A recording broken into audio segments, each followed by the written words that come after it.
We need what we call proper audit report so that we may know what was rooted from Endarasha farmers.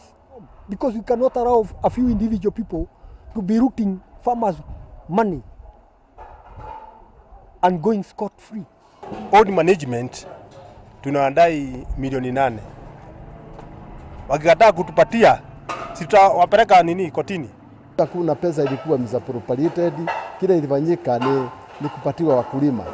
Na hiyo kupatiwa wakulima tulikuwa tunafikiria maziwa ikiongezeka tuwe tukirudishia wale walikuwa wamekatwa hiyo pesa.